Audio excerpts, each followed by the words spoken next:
Class 9 math কোষে দেখি 1.3। আজকের ভিডিওতে আমি ক্লাস 9 কোষে দেখি 1.3 এর 14 দাগের এবং 15 দাগের অঙ্কগুলো করাবো। তো তোমরা অবশ্যই এই ভিডিওটা কমপ্লিট দেখবে, আর যারা আগের ভিডিওগুলো দেখোনি অবশ্যই চ্যানেলের প্লেলিস্টে ভিজিট করে আগের ভিডিওগুলো দেখে নিতে পারো। প্লেলিস্টের লিংক আমি এই ভিডিওর ডেসক্রিপশন বক্সে দিয়ে দেবো। তো চলো ভিডিওটাকে শুরু করে নেওয়া যাক। এখানে 14 দাগে সর্বপ্রথম আছে বহু বিকল্পীয় প্রশ্ন, এমসিকিউ, মাল্টিপল চয়েস কোশ্চেন। তো দেখে নিচ্ছি ফার্স্ট কোশ্চেনটা কি বলছে। এখানে 1 নম্বর কোশ্চেন বলছে যে √5 এর দশমিক বিস্তার, √5 এর দশমিক বিস্তার কি হবে, বোঝা গেল। আর আমরা দেখেছিলাম যে √5 হচ্ছে একটা অমূলদ সংখ্যা, ক্লিয়ার। আর অমূলদ সংখ্যার দশমিকের বিস্তার সব সময় অসীম হবে এবং অনাবৃত হবে, কারণ আমি দেখেছিলাম যে অমূলদ সংখ্যার উদাহরণ কেমনি 0.10 100 100 এভাবে করে চলতে থাকবে। অথবা লিখিয়েছিলাম 0.15 155 1555 এভাবে করে চলতে থাকে। মানে এই যে 5-এর সংখ্যাটা একবার 1 আছে, একবার 2 আছে, একবার 3 আছে, তারপরে 4 আসবে, তারপরে 5 আসবে, মানে কোনো সময় রিপিট হচ্ছে না। 1515 এভাবে রিপিট হচ্ছে না, 15 হলো তো তারপরে 155 হয়ে গেল। তো এগুলোকে আমি অমূলদ সংখ্যা বলেছিলাম। তো এগুলো হচ্ছে কি অসীম, মানে এগুলোর শেষ হবে না, কিন্তু অনাবৃত, ঠিক আছে, এগুলো আবৃত আবার না, বুঝা গেল। তো √5 যে আছে এটা তো আমরা জানি অমূলদ সংখ্যা, তাহলে এর দশমিকের বিস্তার কি হবে? এর দশমিকের বিস্তার সব সময় অসীম হবে এবং অনাবৃত দশমিক হবে, ঠিক আছে। তাহলে আমাদের উত্তর হয়ে যাবে সি, ক্লিয়ার। তো আমি অ্যান্সারটা প্রোভাইড করছি, তোমরা দেখো এখানে উত্তরে দেখতে পাচ্ছ উত্তরটা হচ্ছে একটি অসীম এবং অনাবৃত দশমিক। আশা করি যে বুঝতে পেরেছ। এবার নেক্সট 2 নাম্বার কি বলেছে, দুটি অমূলদ সংখ্যার গুণফল, দুটা যদি আমি অমূলদ সংখ্যা নিয়ে নিই তাদের গুণফল কি হবে। আমি অমূলদ সংখ্যা কোনগুলোকে বলেছিলাম, হয়তো এভাবে থাকবে 0.10 100 1000 100 এভাবে করে চলতে থাকবে। আর না হলে √ওভারে দেখতে গেলে √2 √5 √3 √7 এগুলোকে আমি অমূলদ সংখ্যা বলেছিলাম। আর এই সংখ্যাগুলোকে ভাঙাতে গেলে রুটটা কিন্তু কখনোই ভাঙবে না। যদি আমি √4 নিই এটা কিন্তু মূলদ সংখ্যা, কেন? কারণ হচ্ছে √4 যদি নিই তো 4টা ভাঙালে পরে কি হবে, 4টা ভাঙালে আমার হয়ে যাবে 2 × 2, ক্লিয়ার। আর দুটা 2 থেকে একটা 2 বেরিয়ে যাবে। তো যেহেতু রুটটা থেকে বেরিয়ে আসতে পারলো তাহলে √4টাকে আমি সবসময় মূলদ সংখ্যা বলবো, ক্লিয়ার। কিন্তু √2টা থেকে রুটটা কখনোই ভাঙবে না, √5 থেকে রুটটা বের করা যাবে না, ঠিক আছে। তো এই সংখ্যাগুলো হচ্ছে অমূলদ সংখ্যা। আর এখানে বলেছে যে দুটি অমূলদ সংখ্যার গুণফল কি হবে। তো আমি একটা √2 নিলাম আর একটা √2 নিলাম, তো এদের গুণফল করছি। তো কি হবে, রুটটা সরে যাবে, তার মানে কত হবে, দুটা 2 থেকে একটা 2 বেরিয়ে আসবে, তাহলে কি হলো, মূলদ সংখ্যা হয়ে গেল। আবার আরেকটা এক্সাম্পল নিচ্ছি, ক্লিয়ার। আমি √2 নিলাম ইন্টু √3 নিয়ে নিলাম, তাহলে এখানে কিন্তু রুটটা ভাঙবে না, কারণ এটা আলাদা সংখ্যা, এটা আলাদা সংখ্যা, ডাইরেক্ট এরা গুণ হয়ে যাবে। গুণ হলে কত হবে, 3 দুনা 6 হয়ে যাবে, ঠিক আছে। এই 6টা √ওভারের ভিতরেই থেকে গেল, তার মানে এটা কিন্তু অমূলদ সংখ্যা হয়ে গেল। তো আমি একটা এক্সাম্পল নিলাম যেখানে দুটো অমূলদ সংখ্যার গুণফল অমূলদ সংখ্যা পেলাম। এখানে আরেকটা এক্সাম্পল নিলাম যেখানে দুটো অমূলদ সংখ্যার গুণফল একটা মূলদ সংখ্যা পেলাম। তাহলে আমি বলতে পারি যে দুটি অমূলদ সংখ্যার গুণফল মূলদ সংখ্যা হতে পারে অথবা অমূলদ সংখ্যা হতে পারে, মানে অ্যান্সারটা আমি ডি বলতে পারি, ক্লিয়ার। দেখো এখানে উত্তরে দেওয়া আছে যে মূলদ কিংবা অমূলদ সংখ্যা, বোঝা গেল। নেক্সট এখানে কি বলছে যে পাই এবং 22/7, ঠিক আছে। পাইটা কোন সংখ্যা এবং 22/7 কোন সংখ্যা, এই জিনিসটা এখানে বলতে বলেছে। আর আমি যখন মূলদ সংখ্যা অমূলদ সংখ্যার সংজ্ঞা ডিটেলসে বুঝিয়েছিলাম তখন বলেছিলাম যে পাইটা কিন্তু আমাদের একটা অমূলদ সংখ্যা, ক্লিয়ার। তো পাইটা যেহেতু অমূলদ সংখ্যা বলেছিলাম তাহলে পাইটা অবশ্যই অমূলদ সংখ্যা হলো। এবার 22/7টা কোন সংখ্যা, 22/7টা মূলদ সংখ্যা না অমূলদ সংখ্যা, এটা আমাদের জানতে হবে। তো আমি 22টাকে পি বলতে পারি, ক্লিয়ার। আর 7টাকে আমি কিউ বলতে পারি। যদি তোমরা মূলদ সংখ্যা এবং অমূলদ সংখ্যার সংজ্ঞাটা দেখে থাকো তাহলে এই জিনিসটা ক্লিয়ার বুঝতে পারবে যে 22/7টা মূলদ সংখ্যা, কারণ 22টাকে পি বলতে পারি আর 7টাকে কিউ বলতে পারি। আর যে সকল সংখ্যাকে পি বাই কিউ আকারে প্রকাশ করা যাবে তাকেই মূলদ সংখ্যা বলবো, যেখানে পি ও কিউ পূর্ণ সংখ্যা এবং Q does not equal to 0। এখানে কিউটা তো 0 হচ্ছে না, এটা তো 7 আছে, বুঝা গেল। তাহলে এই 22/7টাকে আমি মূলদ সংখ্যা বলবো। আর পাইটাকে অমূলদ সংখ্যা। তাহলে আমার সঠিক অ্যান্সারটা হয়ে যাবে ডি নাম্বার। পাইটা হচ্ছে অমূলদ সংখ্যা এবং 22/7 হচ্ছে মূলদ সংখ্যা। ক্লিয়ার? দেখো এখানে উত্তরে দেওয়া আছে ডি নাম্বার, পাই হচ্ছে অমূলদ সংখ্যা এবং 22/7 হচ্ছে মূলদ সংখ্যা। নেক্সট নেক্সট দেখো 4 নম্বরে কি বলছে, যে দুটা মূলদ সংখ্যার মধ্যে কোনো মূলদ সংখ্যা নেই। এ নম্বরে আছে। বি নম্বরে আছে একটি মাত্র মূলদ সংখ্যা আছে। আর সি নম্বরে কি বলছে, যে অসংখ্য মূলদ সংখ্যা আছে। আর ডি নম্বরে বলছে কোনো অমূলদ সংখ্যা নেই। ক্লিয়ার? তো এগুলো তোমরা অপশন দেখতে পাচ্ছ। এবার সঠিক অ্যান্সারটা কি হবে?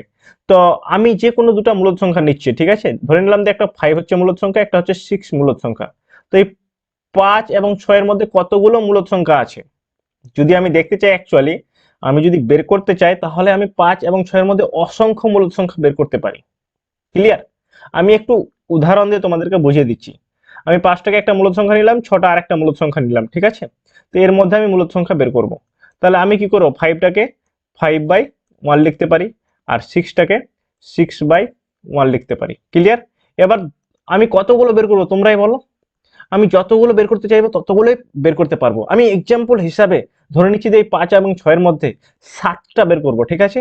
তাহলে যটা বের করব তার থেকে এক বেশি গুণ করে দিতে হবে। তাহলে এখানে 8 দিয়ে গুণ করব, তো এখানেও 8 দিয়ে গুণ করতে হবে, এখানেও 8 দিয়ে গুণ করতে হবে, এখানেও 8 দিয়ে গুণ করতে হবে। মানে যতগুলো তুমি বের করতে চাইবে তার থেকে এক বেশি সংখ্যা দিয়ে গুণ করে দিলে বেরিয়ে যাবে। তো কত হবে, 8×5 = 40, আর নিচে 8×1 = 8।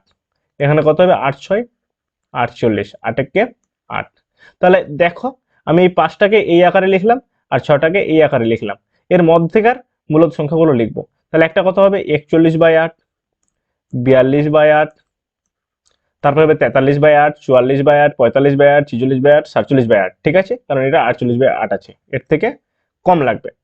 তো দেখতে পাচ্ছ তো আমি কিভাবে 7টা বের করলাম। তো একই রকম ভাবে তোমরা যতগুলো চাইবে বের করতে পারবে। তাহলে আমি বলতে পারি যে দুটো মূলদ সংখ্যার মধ্যে অসংখ্য মূলদ সংখ্যা আছে, মানে অপশন সি আমাদের হয়ে যাবে কারেক্ট অ্যান্সার। দেখো এখানে উত্তরে লিখেছি যে সি নাম্বার, অসংখ্য মূলদ সংখ্যা আছে। এবার নেক্সট 5 নাম্বার কি বলছে, দুটি অমূলদ সংখ্যার মধ্যে, আমি পার্ট 2 ভিডিওতে দেখিয়েছিলাম যে দুটি অমূলদ সংখ্যার মধ্যে আমরা অসংখ্য অমূলদ সংখ্যা বের করতে পারি। ক্লিয়ার? আমরা যতগুলো চাইবো বের করতে পারবো। মানে যখন আমাদের কোশ্চেন করেছে যে দুটো অমূলদ সংখ্যার মধ্যে তুমি 3টা অমূলদ সংখ্যা বের করে দেখাও, সহজে বের করে নিতে পারছি। 10টা বলছে, সহজেই বের করে নিতে পারছি। তার মানে কি, যতগুলো চাইবো ততগুলোই সহজে বের করে নিতে পারবো। তো একই রকম ভাবে দুটি অমূলদ সংখ্যার মধ্যে আমাদের কি হয়ে যাবে, অসংখ্য অমূলদ সংখ্যা আছে, মানে অপশন সি হয়ে যাবে কারেক্ট অ্যান্সার। দেখো এখানে উত্তরে দেওয়া আছে যে সি নম্বর, অসংখ্য অমূলদ সংখ্যা আছে। নেক্সট এখানে 6 নম্বর কি বলছে, জিরো সংখ্যাটি, এই যে জিরো সংখ্যাটা আছে এটাকে কোন সংখ্যা বলবো? ঠিক আছে? তো এখানে প্রথম এ নাম্বার বলছে অখণ্ড সংখ্যা কিন্তু পূর্ণ সংখ্যা নয়, আর বি নাম্বার বলছে পূর্ণ সংখ্যা কিন্তু মূলদ সংখ্যা নয়। ঠিক আছে? আর সি নাম্বার বলছে মূলদ সংখ্যা কিন্তু বাস্তব সংখ্যা নয়। আর ডি নম্বর বলছে অখণ্ড সংখ্যা, পূর্ণ সংখ্যা, মূলদ সংখ্যা, বাস্তব সংখ্যা কিন্তু অমূলদ সংখ্যা নয়। ঠিক আছে? আর আমি যখন মূলদ সংখ্যা এবং অমূলদ সংখ্যার সংজ্ঞা দেখিয়েছিলাম, তখন আমি বলেছিলাম যে জিরোটা কিন্তু মূলদ সংখ্যার মধ্যেই পড়ে, কারণ জিরোটাকে আমি p/q আকারে প্রকাশ করতে পারি। এটা আমি বারবার করে বুঝিয়েছিলাম। কেন? কারণ 0 = আমি 0/1 লিখতে পারি, যেখানে এটা জিরোটাকে p বলতে পারি আর 1টাকে q বলতে পারি। ক্লিয়ার? কারণ কিউটা কখনো 0 হবে না, q 1 নিয়েছি, পিটা 0 হতে পারে, 0 নিয়েছি। বুঝা গেল? তো জিরোটাকে আমি মূলদ সংখ্যা বলতে পারি। তাহলে আমার এখানে দেখো অপশন ডি তে কি বলছে, যে জিরোটা একটা মূলদ সংখ্যা হবে। ঠিক আছে? কিন্তু জিরোটা কখনোই অমূলদ সংখ্যা হবে না, আমি অমূলদ সংখ্যার সংজ্ঞাতে বুঝিয়েছিলাম। এখানে বলছে কিন্তু অমূলদ সংখ্যা নয়, তার মানে এই অপশনটাতে কারেক্ট ম্যাচিং হচ্ছে। আর এখানে দেখো বি নাম্বারে কি বলছে, পূর্ণ সংখ্যা কিন্তু মূলদ সংখ্যা নয়। আর আমি এখনই দেখালাম যে মূলদ সংখ্যা হবে, তার মানে বি নাম্বারটা তো কখনোই হবে না। বোঝা গেল? এখানে বলছে মূলদ সংখ্যা কিন্তু বাস্তব সংখ্যা নয়। ঠিক আছে? আর বাস্তব সংখ্যার সংজ্ঞা কি আছে, যে সকল মূলদ সংখ্যা এবং অমূলদ সংখ্যাকে একত্রে বাস্তব সংখ্যা বলে। তো যেহেতু বাস্তব সংখ্যার মধ্যে মূলদ সংখ্যা ঢুকে আছে, বোঝা গেল ব্যাপারটা? যেহেতু বাস্তব সংখ্যার মধ্যে মূলদ সংখ্যা ঢুকে আছে, তার মানে জিরোটা কিন্তু বাস্তব সংখ্যা হবে। আর এখানে বলছে বাস্তব সংখ্যা নয়, তার মানে এটাও হবে না। এখানে বলছে পূর্ণ সংখ্যা নয়, এটা তো হতেই পারে না, কারণ পূর্ণ সংখ্যা কোনগুলোকে বলবো, যে অখণ্ড সংখ্যা এবং ঋণাত্মক সংখ্যা সহ সকল সংখ্যাকে পূর্ণ সংখ্যা বলে। ঠিক আছে? অখণ্ড সংখ্যা এবং ঋণাত্মক সংখ্যা সহ মানে কি, -∞ থেকে শুরু করে 0 সমেত +∞ পর্যন্ত সমস্ত সংখ্যাগুলিকে, কারণ অখণ্ড সংখ্যা হচ্ছে 0কে নিয়ে 1 2 3 এভাবে করে চলতে থাকবে। ঠিক আছে? তো জিরোটা আমার পূর্ণ সংখ্যার মধ্যে পড়ছে, তার মানে এই অপশনটা ম্যাচিং হলো না। ঠিক আছে, এই অপশনটাও ম্যাচিং হলো না, বি নম্বরও, সি নম্বরও ম্যাচিং হলো না। আমার ডি নম্বরটা কিন্তু আমি দেখতে পাচ্ছি অখণ্ড সংখ্যা। এবার অখণ্ড সংখ্যার সংখ্যা কি? অখণ্ড সংখ্যার সংখ্যা হচ্ছে শূন্য সহ স্বাভাবিক সংখ্যাগুলিকে অখণ্ড সংখ্যা বলে। তো শূন্য সহ তো আমাদের চলে আসছে, আমি সংজ্ঞাতে বুঝিয়েছিলাম। ঠিক আছে, তার মানে অখণ্ড সংখ্যা জিরোটা হবে। পূর্ণ সংখ্যা অবশ্যই হবে, মূলদ সংখ্যা হবে, বাস্তব সংখ্যা হবে, কিন্তু অমূলদ সংখ্যা হবে না। তার মানে আমার কারেক্ট অ্যান্সার হয়ে যাবে ডি নাম্বার। ক্লিয়ার?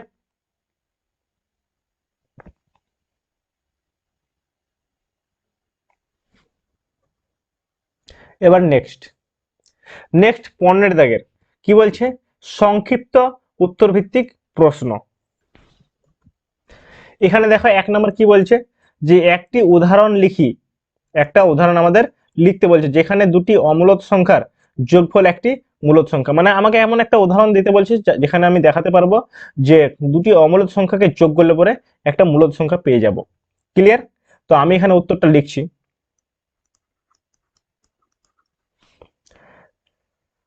আমি লিখবো, মনে করি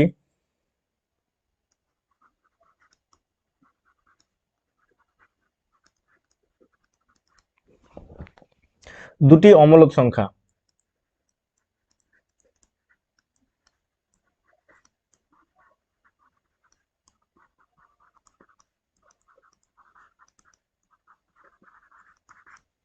অমূলদ সংখ্যা কোনগুলোকে বলবো? যেগুলো রুট ওভারের ভিতরে থাকবে।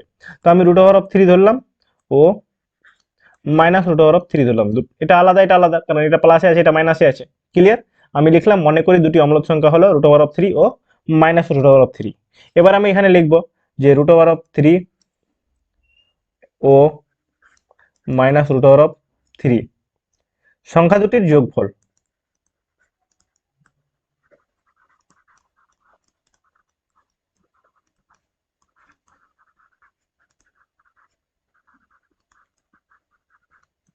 এখানে কমা দেব, এখানে ব্র্যাকেটের ভিতরে লিখবো রুট ওভার অফ 3, যোগফল লিখলাম, তো এখানে যোগ চিহ্ন দেব, এবার মাইনাস রুট ওভার অফ 3 লিখবো। ক্লিয়ার? এবার সিম্পল আমি এখানে হিসাবটা করব।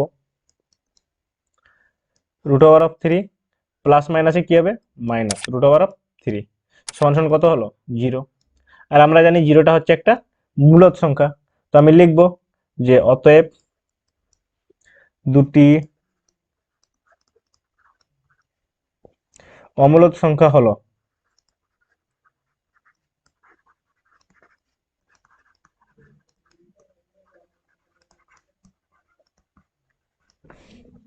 রুট ওভার অফ 3 ও মাইনাস রুট ওভার অফ 3, এবং এই সংখ্যা দুটির যোগফল।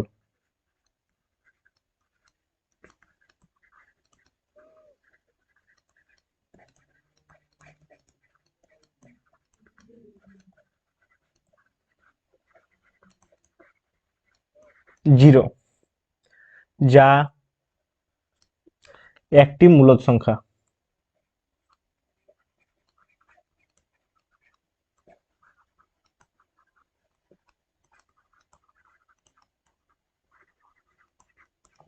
ক্লিয়ার? তো এইভাবে করতে হবে। আশা করব যে বুঝতে পেরেছো। এবার নেক্সট দেখো 2 নম্বর কি বলছে। 2 নম্বর এখানে বলছে যে একটি উদাহরণ লিখি যেখানে দুটি অমূলদ সংখ্যার বিয়োগফল একটি মূলদ সংখ্যা। এবার বলছে দুটি অমূলদ সংখ্যার বিয়োগফল। ক্লিয়ার? তো এখানে আমি একটা উদাহরণ লিখবো। আমি লিখবো আবার উত্তরে যে মনে করি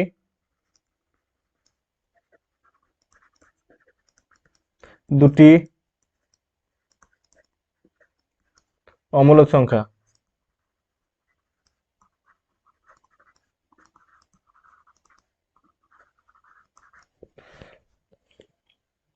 একটা লিখবো রুট ওভার অফ 3 প্লাস 2 ও রুট ওভার অফ 3 মাইনাস 2। আমি এই রুট ওভার অফ 3 প্লাস 2 যেমন নিলাম, তোমরা আরো অন্য কিছু নিতে পারো। তোমরা লিখতে পারো রুট ওভার অফ 5 প্লাস 3ও লিখতে পারো, কিন্তু তোমরা এমন ভাবে নিবে যেন দুটোকে বিয়োগ করলে এখানে যেহেতু বলেছে আমাকে মূলদ সংখ্যা, তাহলে রুটটা যেন সরে যায়। ক্লিয়ার? তো আমি এগুলোকে যদি বিয়োগ করি দেখবে সহজে রুটটা সরে যাবে। তো আমি লিখব যে রুট ওভার অফ 3 প্লাস 2 ও রুট ওভার অফ 3 মাইনাস 2 সংখ্যা দুটির বিয়োগফল।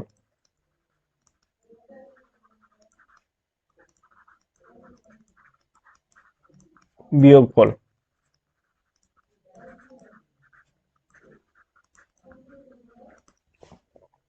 এখানে লিখবো √3 প্লাস 2 মাইনাস দিব √3 মাইনাস 2। ক্লিয়ার?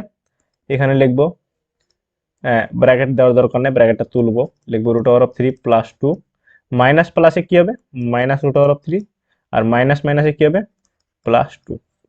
দেখো এখানে প্লাস √3 আছে মাইনাস √3 আছে, কেটে যাবে, থাকবে কত প্লাস টু কত হবে +4। প্লাস লেখার দরকার নেই, ডাইরেক্ট 4 লিখে দিলাম। তো আমি এখানে লিখবো যে অতএব দুটি অমূলক সংখ্যা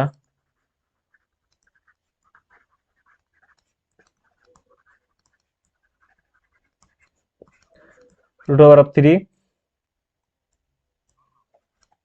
প্লাস 2 ও √3 মাইনাস 2 এবং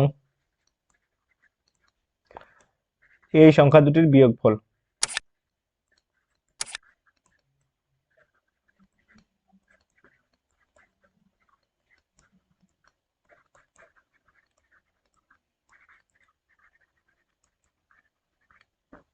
কত 4, যা একটি মূলদ সংখ্যা।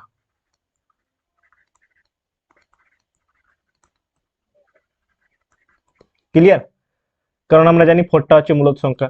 ওকে, নেক্সট। এখানে 3 নাম্বার কি বলছে?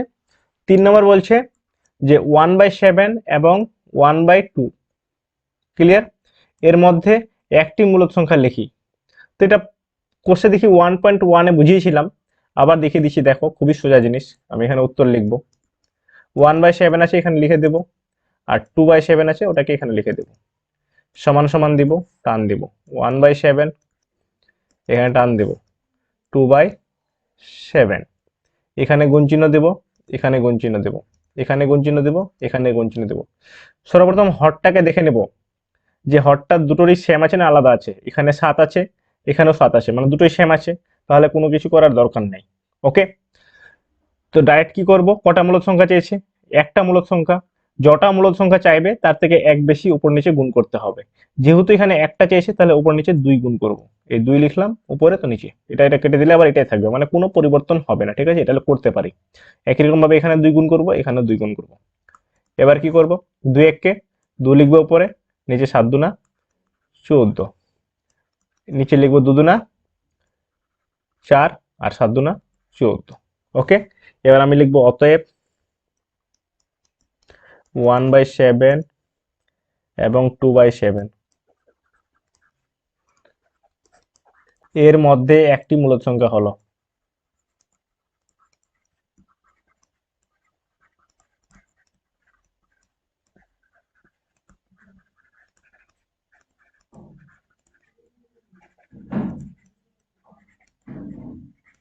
কত হবে দেখো, এখানে 2/14 আছে, এখানে 4/14 আছে, তো এর মধ্যে আমি লিখতে পারি 3/14। ক্লিয়ার?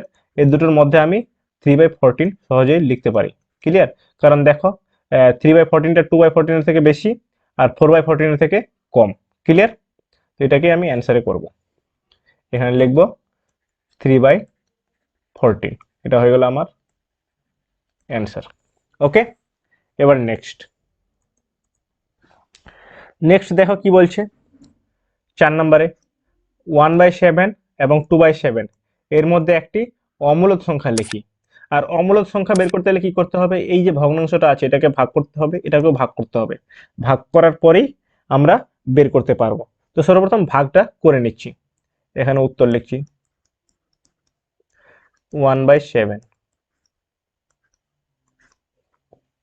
ভাগটা যাবে কি, ভাগটা যাবে না, তো 0 নেব, দশমিক করব, এখানে 0 বসাবো, 7 একে 7, লাভবে কত 3, এই দশমিকের জন্য 0 নিব, 7 4 28, লাভবে কত 2, দশমিকের জন্য আবার 0 নিব, 7 দুনা 14, লাভবে কত 6, দশমিকের জন্য 0 নিব, 7 8 56, লাভবে কত 4, দশমিকের জন্য শূন্য নেব, 7 5 35,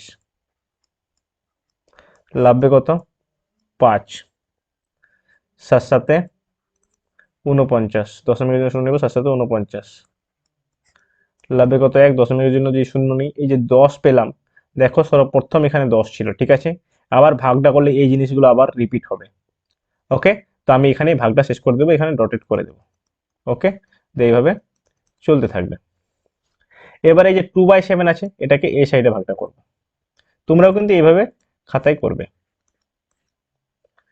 এখানে 2 নেব, ভাগটা যাবে, যাবে না, তো 0 দশমিক করব, একটা 0 বসাবো, 7 2 14, লাভবে কত 6, দশমিকের জন্য শূন্য নেব, 7 8 56, লাভবে কত 4, দশমিকের জন্য শূন্য নেব, 7 5 35, লাভবে কত, দশমিকের জন্য শূন্য নেব, 7 7 49, লাভবে কত 1, দশমিকের জন্য শূন্য নেব, 7 1 7, লাভবে 3, দশমিকের জন্য শূন্য নেব, 7 4 28, লাভবে কত 2, দশমিকের জন্য যদি শূন্য নিই, তো এই যে 20টা আছে, দেখো এখানে সর্বপ্রথম 20 ছিল, আবার ভাগটা করলে এগুলো রিপিট হবে, তাহলে আর করবো না, এখানে ডটেড মেরে দেব। ক্লিয়ার? এবার তোমরা নিচে লিখবে, আমার নিচে জায়গা নেই, ওই জন্য আমি এখানে লিখে দিচ্ছি। ক্লিয়ার? তোমরা এই দুটো ভাগের একদম নিচের দিকে লিখবে। ওকে, কি লিখবে? এখানে আমি 1/7 লিখে দিচ্ছি। এটা সমান কত হবে? 1/7টাকে ভাগ করলাম, তো এইগুলো পেলাম 0.142857 ডটেড। ওকে, তো আমি এখানে এটাই লিখবো, 0.142857, তারপরে আবার 142857 আসতো, আবার 142857 আসতো, তো ওই জন্য আমি এখানে 1 এর মাথায় পুনঃপুনিক দিব আর 7 এর মাথায় পুনঃপুনিক দিব। ক্লিয়ার? এবার লিখবো 2/7 ইকুয়াল টু দিব, কত আছে অ্যান্সার? 0.285714। আবার যেহেতু এই সংখ্যাগুলো রিপিট হতো ভাগটা করলে, তোমরা করে দেখতে পারো, কারণ দেখো এখানে 20টা এসছে, 20 আবার আছে, তো আবার ভাগ করলে পরে এই জিনিসগুলো রিপিট হবে, মানে এই সংখ্যাগুলো রিপিট হবে। ক্লিয়ার? তো ওই জন্য আমি এই 2 এর মাথায় পুনঃপুনিক দিব যেখান থেকে রিপিট হচ্ছে, আর যেখানে রিপিট শেষ হচ্ছে তার মাথায় পুনঃপুনিক দেব। ক্লিয়ার? তো এটা হলো। এবার আমি লিখব, অতএব আমার কাছে কি চেয়েছে? আমার কাছে চেয়েছে 1/7 ও 2/7 এর মধ্যে একটি অমূলক সংখ্যা বের করতে। তো আমি লিখব 1/7 এবং 2/7 এর মধ্যে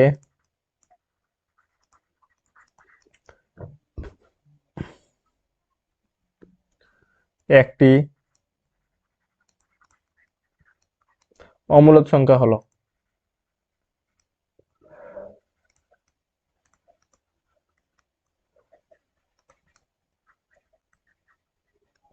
কত হবে? অমূলক সংখ্যা বের করার নিয়ম বারবার বলেছি, আবার বলছি। দেখো এখানে আছে 0.14, তোমরা দুটো সংখ্যাকে মিলাবে, কত 14 মানে 14, এখানে কত আছে 28 মানে 28, তো এইটার থেকে বড়, 14 এর থেকে বড়, 28 এর থেকে ছোট আমাকে নিতে হবে। তো আমি কত নেব? আমি যা কিছু নিতে পারি, অম্লক সংখ্যা মাথায় রাখতে হবে যেন রিপিট না হয়, ঠিক আছে? তো 14 এর থেকে বড় আমি নিয়ে নিলাম, 17 করে দিলাম, এটা বড় হয়ে গেল। ক্লিয়ার? 17 আমি একটা 0 বসিয়ে দিলাম, আমি 0 বসাচ্ছি না, দেখো 17 নিলাম, এবার 177 নিয়ে নেব। ক্লিয়ার? এই 60টাকে আমি রিপিট করে দিচ্ছি, 1777 নিয়ে নেব। তোমরা 16 নিতে পারো, 15 নিতে পারো, 14 থেকে বড় হয়ে যাচ্ছে। ওকে, এবার কি হবে? 1 4টা 7 হয়ে যাবে, এভাবে করে ডট করে চলতে থাকবে। ওকে, তো এটাই হয়ে গেল একটা অমূলক সংখ্যা। এবার নেক্সট নেক্সট দেখো 5 নাম্বার। 5 নাম্বারে কি আছে? 0.0123 আর 3 মাথায় দেখো পুনঃপুনিক দেওয়া আছে, এটা আবৃত দশমিক সংখ্যা, এটাকে আমাকে সামান্য ভগ্নাংশে পরিণত করতে বলছে, মানে পি বাই কিউ আকারে প্রকাশ করতে বলছে। তো কিভাবে করব? দেখো আমি এখানে করছি, খুব সহজভাবে বুঝাবো, তোমরা বুঝতে পারবে। এখানে লিখছি 0.0123, এই 3 এর মাথায় পূর্ণপণিক। দেখো পয়েন্টের আগে কিন্তু কোনো জিরো নেই, আর পয়েন্টের আগে জিরো দিলেও কোনো অসুবিধা নেই, আমি দিয়ে দিলাম, কোনো অসুবিধা নেই, তোমরা নাও দিতে পারো, চাইলে এভাবে রাখতে পারো, ঠিক আছে। এটা সমান সমান দিবে। পয়েন্টের আগে কি কোনো সংখ্যা আছে? যেহেতু কোনো সংখ্যা নেই, ডাইরেক্ট আমরা মিডিলে টান দেব। পয়েন্টের পরে যতগুলো সংখ্যা আছে লিখে দিতে হবে। আমি 1 2 3 লিখে দিলাম। জিরোটাকে এই জন্য লিখলাম না, কারণ ফার্স্টের জিরোর কোনো মূল্য নেই। এবার এখানে মাইনাস চিহ্ন দেব। যার মাথায় পুনঃপুনিক আছে ওই সংখ্যাটা বাদ দিয়ে বাকি সংখ্যাগুলো বিয়োগ করতে হবে। তো বাকি এখানে আমি 12 দেখতে পাচ্ছি, তো 12 বিয়োগ করব। ওকে, এবার কটা সংখ্যার মাথায় পুনঃপুনিক আছে? একটা সংখ্যার মাথায়, তাহলে একটা 9 লিখবো। আর বাকি কটা সংখ্যা আছে? এখানে 3টা সংখ্যা আছে। তো যতটা সংখ্যা বাকি থাকবে মানে পুনঃপুনিক ছাড়া থাকবে, ওটা শূন্য হয়ে যাবে।